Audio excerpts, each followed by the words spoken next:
Organized Sound Podcast, welcome back. We are back. This is, I don't know, the season opener of Organized Sound. We took a little break, obviously coronavirus, crazy things going on in this country. But I'm very pleased to have Gook here with me. Gook, how you doing? What's good? What's good? How you doing? How's everybody out there doing? It's nice to be outside again. It is nice to be outside again. We got some nice weather, which means nice lighting, which means we're good. So, I want to talk to you, man. You're a very interesting character and somebody who I feel like artistically brings like such a vast array of things to the table. Talk to me about just like being, like what came first for you in this sphere of like creating? Okay. So, honestly, it started with just drawing. Really like drawing, painting, like visual art, you know. I never really wanted to get into music that much. Like I would just spend time at high school like rapping, cutting classes and shit. But it was only like a hobby. It was like, you know, something to use as an excuse for like rebellion and shit. But I just really started off just being an artist, like a real like artists with like mediums and paint and ink and shit. Got you. So what were you drawing back then? A lot of fuckery, superhero shit, you know, like little kid shit, man, honestly. Got you. Okay, so tell me, where were you growing up? Are you like from Springfield originally? Yeah. Born and raised? I'm from Springfield, yeah. I look at it as not really. Like I'm from Springfield. I'm not gonna disown the city. I'm not gonna disown it. But like most of the time, I be just like, damn, yo, I wish I was born somewhere else. Cause like, first of all, ain't shit happening here. Nobody looks over here for anything. Like literally, celebrities stay away from Springfield because like niggas just be wilding out here, throwing orange peels at people's kids and shit. Yeah. You know, heard what happened to LeBron's kid. I think, well, I didn't hear about that, but I just feel like in general, you know, the bookings don't be coming in, like, people don't want to do shows here, stuff like that, Yeah. like bigger artists. Yeah. Well, okay, so I was actually on your SoundCloud and I saw you like posted something like, oh, these are some songs I made in Arizona. So were you out there for a little bit? Yeah, I was out there, I think last summer. I met up with these dudes, Doom Division, Jack Acid, Mobile Suit, Penny Graves. They were really cool people. I ended up doing a show with them in New York literally like right after I came from Arizona. And while I was in Arizona too, I linked up with this girl named Yvonne who runs Rebel Role Models Clothing. Me and her got some collabs coming up and all that too. So it's just like, yeah, those songs, they were recorded by another Doom Division member, Spooky Kage. He mixed and mastered Fuck What You On and Lost Queen. Those two songs on my SoundCloud. Yeah. So, okay, I want to talk about the music now. This is a pretty natural segue. How did we get into making music? What made you go from like, I don't really want to do this to like, alright, so I first really got interested in like making music in high school. There was this teacher, his name was Mr. McBride. Mr. McBride used to run a podcast in the basement of the school. He would have like kids come down there, talk about like shit going on in the school.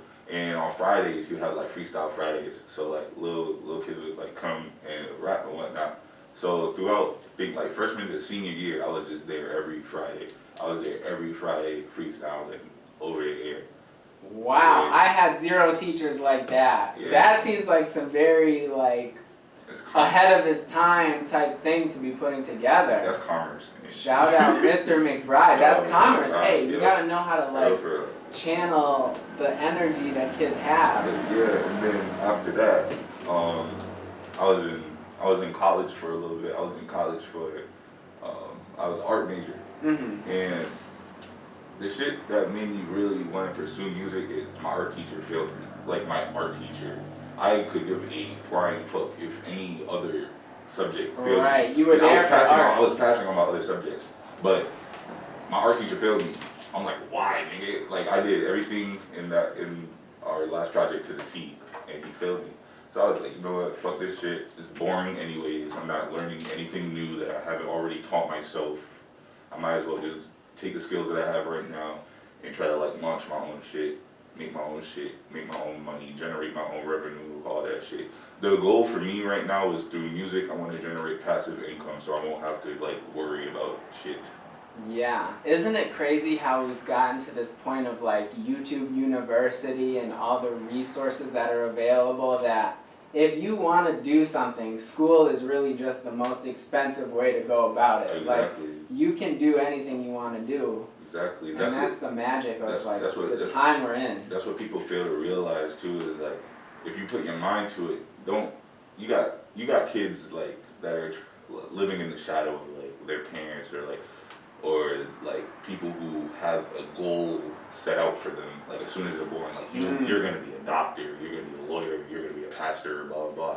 Like nigga, kids get to an age where they start to enjoy things, nigga. And like sometimes they don't line up with what their parents or their caretakers want them to do in life, but it's what makes them happy. And another thing too, if it's something that makes them happy and they can make at least like a little money off of it, why not let them pursue it and try and do it to the fullest extent and then help them as well too. So. Super impactful. And I think this idea of like niche interests used to be kind of frowned upon, but almost anything you think of now, you can just kind of develop that group of other people that are also interested in it and make a way for yourself. Mm-hmm. I went to college with a kid that was just super into yo-yos, and he learned all the tricks, went to competitions. He started designing yo-yos and working with the companies that make them, and it's like, you know, that's not something that was going on even 10 years ago. Alright, so now I want to jump in on Unknown Gang. So you're part of Unknown. How did you join that group? Okay. What's that story? Literally, the only thing that happened was Coney invited me to Dayla's house. For, I think that they were taking pictures one day, and before all that happened, I would be like annoying these niggas like Coney. I think I was annoying Mel and shit too, like sending him verses and shit, sending Coney like little fucking snippets and shit. And then Coney invited me over to Dayla's for a photo shoot. And then I think it was that day where it was like, yeah, you're a known now, blah blah blah. Like I don't know. It worked out. There's just like bro, it literally just happened. It just happened. Like everything is so. For me, joining Unknown, everything is just so vague now because I'm just like, damn, how the fuck did I know Unknown? Like how the fuck did that even happen? But I'm just glad it happened because I like to be around people with like mind and that have like mostly the same goals as me. So through Unknown, I feel like we'll be able to like honestly take over the world on some crazy shit too. So, yeah, I believe, the wave is here. The wave is here. All right, let's jump into the album. Is it XXANPIREZ? Is that how you say it? It's XXANPIREZ. XXANPIREZ. So instead of like vampires. Yeah. XXANPIREZ. Okay, XXANPIREZ II. 2 X's at the beginning. XXANPIREZ II is the album. I really like this album. Like sonically, you just bring people into your world, and we're definitely gonna cut in like some snippets right here. I really like this song, Unknown Jihad. Yeah. And that's just like, I can just like visualize the performance of that song in the mosh pit and a lot of things that I've already experienced. Like that song is just turned up. And talk to me about how you kind of went about putting this album together. Okay, so every song on that tape, literally, that shit came out on SoundCloud already. It was already on SoundCloud. It's a compilation. It was already on SoundCloud. There's only 2 new songs on there. Mm-hmm. But I just put it together with my girlfriend's computer. Literally, I put it together on like fucking GarageBand. and I made like little changes and whatnot so I can like distribute it to Apple and Spotify and all that. Yeah. But Talk to me about the production on there. oh, the production. Most of those songs are produced by either Kid Chemo or how he's going now, Omek, and the rest of them. I think Jihad was produced by Trinity Black. Yeah. How did you get together with these producers? Are these people that you were in the studio with, or are these people that you kind of did it through remote? Nah, Chemo, I be chilling with that nigga like almost every day. He has a baby on the way now, so like we don't see each other that much. But yeah. But like earlier, yeah, yo, like we was getting to it. We still getting to it, but we gotta slow it down for a little while. Figure out how it's gonna work. He's gonna be a whole different dad. pace. Yeah, that's the whole right. He's gonna have this whole nother life. Yo, shout out Chemo, congratulations, all that. All that. So, the thing that strikes me about you, artist-wise, you've got this voice, right? This deep voice, which really works well for this like darker tone that all your music has. But then, you know, you do things on these songs where I see you using it in different ways, where you'll either make it really gritty or you'll kind of lighten it up for some different flows. And so this song Butcher is a great example where you just like come in with this really cool flow. So what's a recording process for you like? Are you like somebody who writes stuff? And how do you catch that on? I'm a writer. I write my lyrics mostly. I write my lyrics first. Like I'll listen to a beat, and you know how some people they just like listen to a beat and they'll have the beat playing over and over again. They'll be like they just be writing. I listen to the beat once. I get the tempo of the beat, and then I just write. I don't listen to the beat. I just write, and then I try and find different beats along like the same timing as the first one I listened to, and I just pick from the beats and then go from there. Okay, so you'll have a song, and you're not necessarily worried about which beat it goes on. You'll just find one that works for it. Mm-hmm. Nice. That's kind of interesting. It's almost like backwards, like the milk and the cereal example. It's like you're putting the milk in, and then you're like, well, what cereal is going to taste good with milk? That's cool. So Doja Thighs is your newest song. Yeah. And something you did there vocally was like, you have all these like, I guess like ad-libby, like overdubs, like harmonizing with yourself, but in a totally different key. Mm-hmm. Was that all you on that song? Yeah, all the voices on that song are you? That's on me. Because it sounds like with a little assistance from Auto-Tune. Yeah. Okay, yeah. Got you. Nice. So yeah, how do you describe your sound in your own words? Man, the only way I can describe it really is like Gook. Like there is no description. Like I'm not hip hop. I'm not trap metal. I'm not alt hip hop. I'm me. Like that's my genre. My genre is like just who the fuck I am. You know what I'm saying? Every time I make music, I don't think about it like, okay, I'm gonna make a hip hop song today. I'm gonna make a metal song today. I'm gonna make a punk song today. I think about it as like, okay, I'm gonna put my blood on this paper and make something. Yeah. Okay. Do you have any like musical influences? People you listened to growing up? Yeah, Tyler. Tyler the Creator. Tyler. Okay. A lot of FKH Twigs. She's dope. Man, I love She's very much an artist, and that's what I think music is getting back to. I think the last few years has been, maybe like the last 10 years has kind of been this idea of, oh, this person's a rapper, I'm gonna go do my own version of what they're doing. Exactly. And hope that works. And now we're getting to the point where people come in the game as, oh, I'm an artist. Exactly. I'm gonna do what the fuck I want. I have kind of like flares, I don't know what the word is. I have little different streaks of like these other genres, but I'm just doing me. And I think that's a beautiful place for the music to exist in.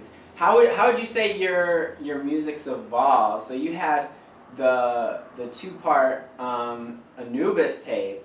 How do you feel like your music's evolved from there?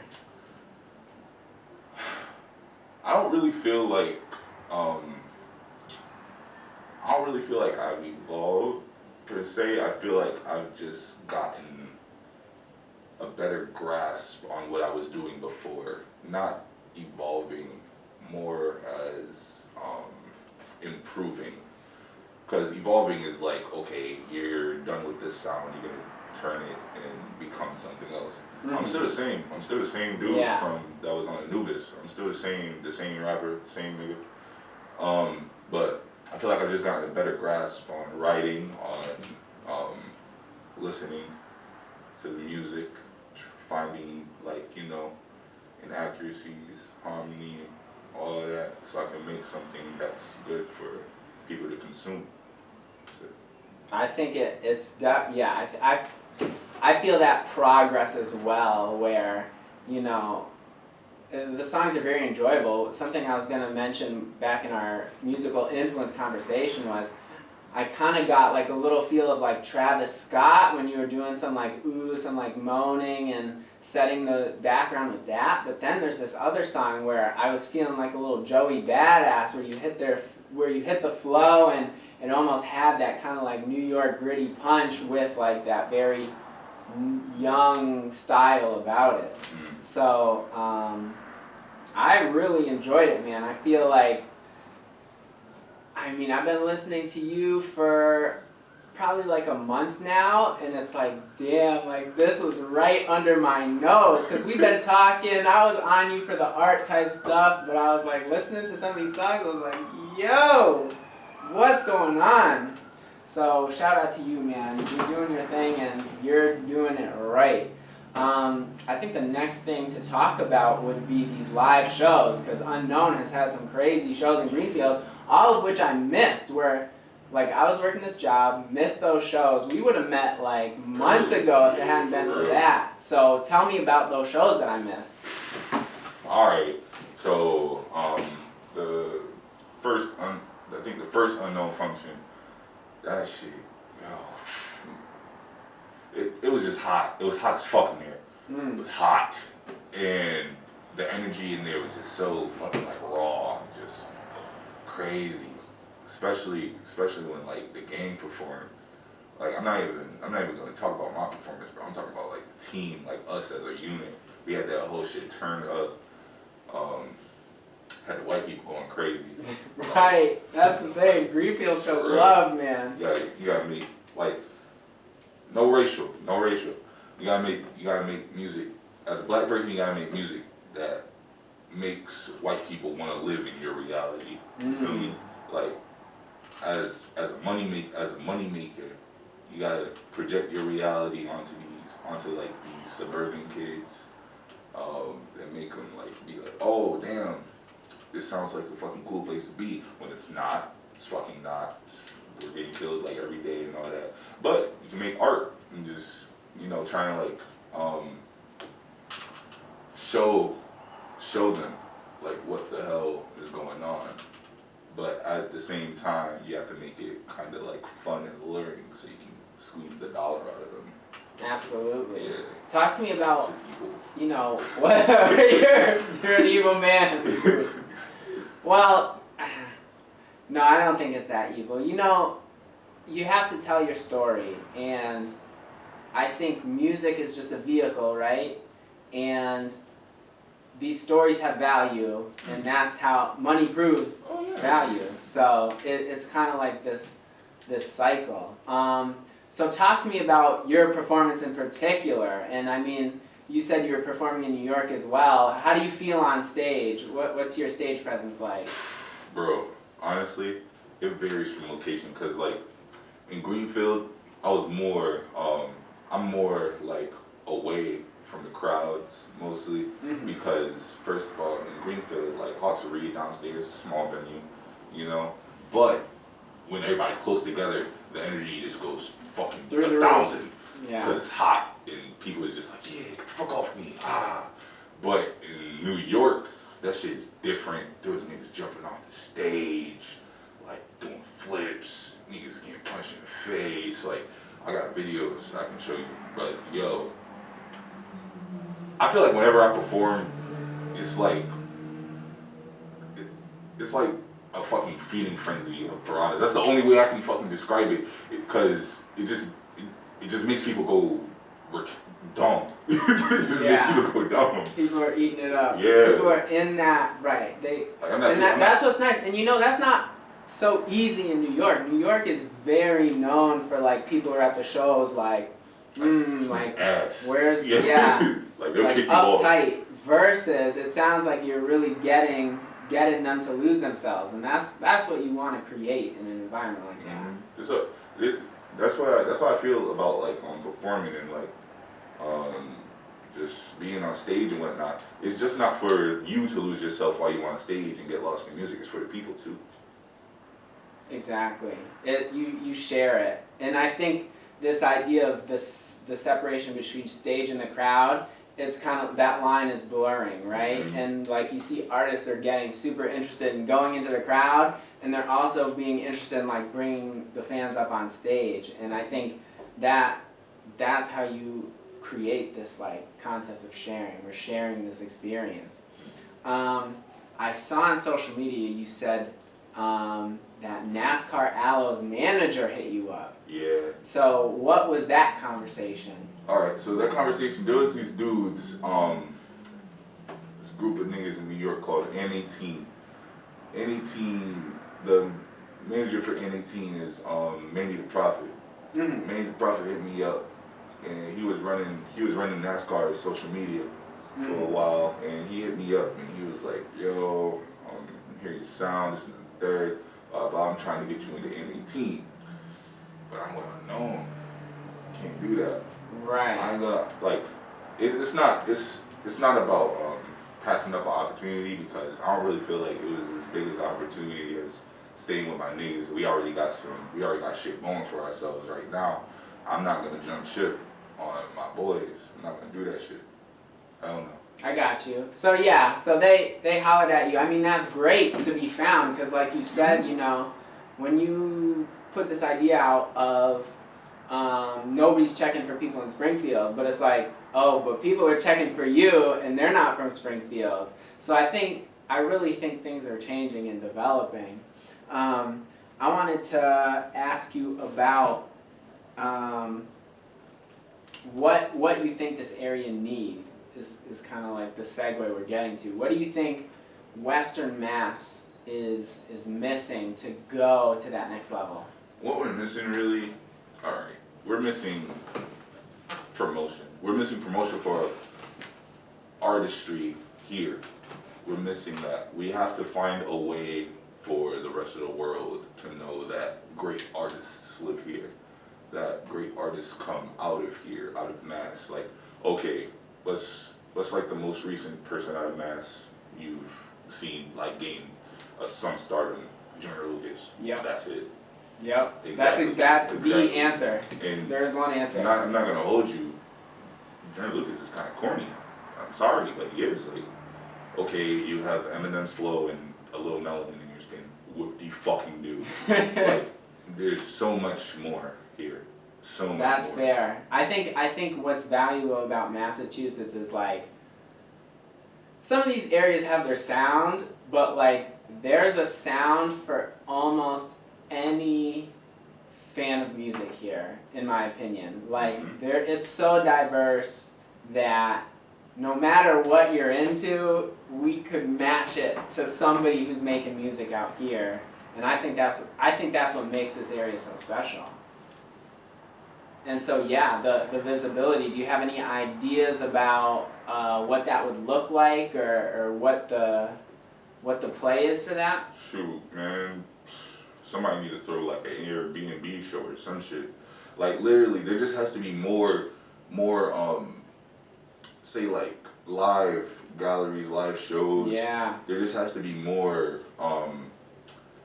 product put out into the world where people can see it and hear it in like a pedestal. Like artists need to like come together, like get some shit together, fucking perform.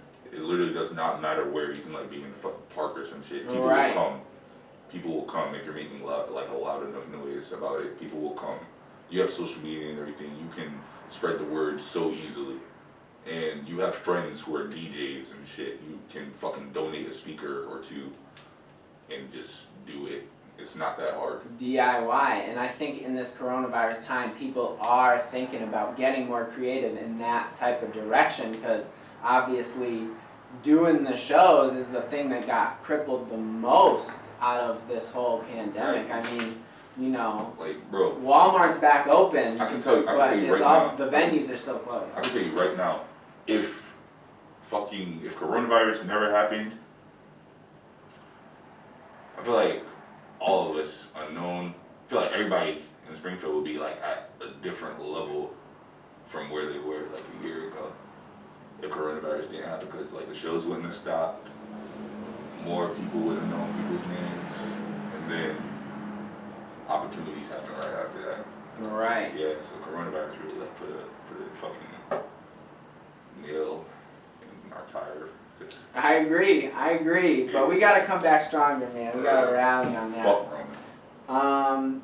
So tell me about marketing. So I went to UMass. I don't even know if you know this. I went to school at UMass Amherst. I majored in marketing. So a question I ask everybody is, when marketing your music, what is something that has worked for you, or like a tip that you would give to somebody else who's also making music?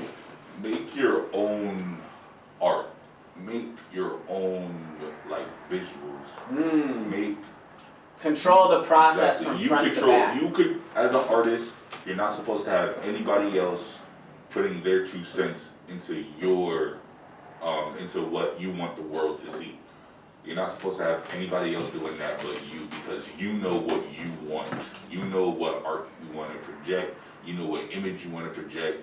You know what you want people to see and what you don't want people to see. And whatever makes you comfortable should make your fans comfortable too. And if they're not comfortable, then they're not your fans. That's all I have to say. I like that. Too many cooks in the kitchen is ruining brands. Mm-hmm. I totally agree with you on that. Do you have anything else going on? Are there people? Because you I wanted to say on the business side of things, you do like commissions for like art and graphics and stuff like that. So is there anyone you're working with, or any projects on that end? I'm just working on a couple cover arts for people around Springfield right now. Nothing crazy. In terms of art, I just dropped these art books. Literally. Okay, let's see this right here. Got you. I just dropped those art books and whatnot. They come with some stickers inside of them. What's in the middle here? Oh, see, I'm letting everything out. Oh, yo, these are dope though. These are dope. Man. All right, you gotta check out the sticker here. I hope it's in focus. The sticker, and then you got some like holographic art in here. Special thanks to Cancel Head for that, for putting the books and everything together, and pull that lanyard out. Okay, the lanyard comes out. That's what I was wondering. I was wondering if the lanyard held it or. Ooh. Yeah, got a custom Yu-Gi-Oh card. Custom Yu-Gi-Oh card. That is hard. I'm big into Yu-Gi-Oh. You're about to find out. Oh man, you need to make me one of these for real. I got you for the right price. I got you. Let's go. Yeah, man. Nice. Actually, also you gotta tell us about your snacks, man. We're doing a little show and tell. You gotta tell us what the deal is. Yeah, so earlier we hit up this little spot in Springfield called 5 Star Market. You know, they got like little imported goods, you know what I'm saying? Get yourself some almond crush poppy, you know? Get you some healing. Get you some coconut milk drink, yo, from Evergreen. That coconut milk comes in clutch in the summer. That Exactly. I'm Really on that. refreshing. I've been getting that out of my gas station, and I'm on that a lot. Exactly. You regular niggas don't know nothing. Right. This is some rare stuff. Exactly. It's just very This is some rare Springfield stuff. All right. Do you have any other shout outs or anything you wanna say before you get out of here? Shout out Coney. Shout out Mel. Shout out Bowser. Shout out Rella. Shout out De La. Shout out Trinity Black. Shout out Channel. Shout out Jack Acid of Doom Division. Shout out Matt Spaces Official. And shout out Pink Tacos NYC. And yeah. Hey, there we go. Shout out all those people. Gook, thank you very much for coming through. I appreciate that. And this has been Organized Sound Podcast. You're going to check out all his music because we're linking it below. And we're going to catch you in the next Matter one. of fact, Whoa. before we go, if you want to find a young nigga music, screenshot that. That's a QR code. That's for y'all. I don't know if y'all niggas can see it, but there we go.